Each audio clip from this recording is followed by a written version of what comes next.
అధినేత సవాల్ చేశారు. అందుకు తగ్గట్లే ఇన్ఛార్జ్ కూడా సై అంటే సై అంటున్నారు. కేడర్ సపోర్ట్ చేస్తున్న జిల్లా స్థాయిలో మాత్రం నేతలు నైనాయ్ అంటున్నారు. దీంతో ఆ ఇన్ఛార్జ్ ఒంటరి పోరాటం చేస్తున్నారు. మాజీలతో మంత్రాలు జరుపుతున్నారు. ఇలాంటి పరిస్థితుల్లో టీడీపీ అధినేత పొంగనూరుపై స్పెషల్ ఫోకస్ పెడుతున్నారు. మరి నేతలు మారతారా? ఈసారి మళ్లీ అధికారంలోకి రావాలి. ఇది టీడీపీ అధినేత చంద్రబాబు టార్గెట్. ఇదొక్కటే కాదు, సొంత జిల్లాలో కొరకరాని కొయ్యగా మారిన మంత్రి పెద్దిరెడ్డి రామచంద్రారెడ్డిని ఓడించడం కూడా చంద్రబాబు పెట్టుకున్న టార్గెట్. పుంగనూరులో ఎలా గెలుస్తావో చూస్తా అంటూ పెద్దిరెడ్డికి చంద్రబాబు చాలాసార్లు సవాల్ విసిరారు. ఈ ఎన్నికల్లో చల్లా రామచంద్రారెడ్డి అలియాస్ చల్లాబాబును టీడీపీ తరఫున బరిలోకి దింపారు చంద్రబాబు. చల్లాబాబు పేరు ప్రకటించడంతో కేడర్లో జోష్ కనిపిస్తోంది. ఎన్నడూ లేనట్లు సభలు ర్యాలీలను సక్సెస్ చేశారు టీడీపీ కార్యకర్తలు. అయితే ఈ దూకుడుకు టీడీపీ అధినేత గతంలో చేసిన పర్యటన బ్రేక్ వేసిందనే టాక్ వినిపిస్తోంది. సాగునీటి ప్రాజెక్టుల విధ్వంసంపై చంద్రబాబు చేపట్టిన యాత్ర యుద్ధాన్ని తలపించింది.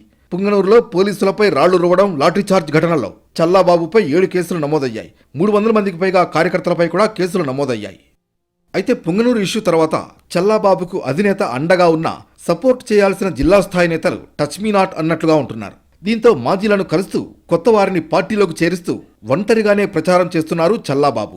మంత్రి పెద్దిరెడ్డిని ఢీకొట్టేందుకు ఒంటరిగా పోరాటం చేయడం టీడీపీలో కొందరు సీనియర్లకు మింగుడు పడడం లేదని టాక్ వినిపిస్తోంది. అందుకే తమకేం సంబంధం లేనట్లు, అంటీ ముట్టనట్లు వ్యవహరిస్తున్నారనే విమర్శ వినిపిస్తోంది.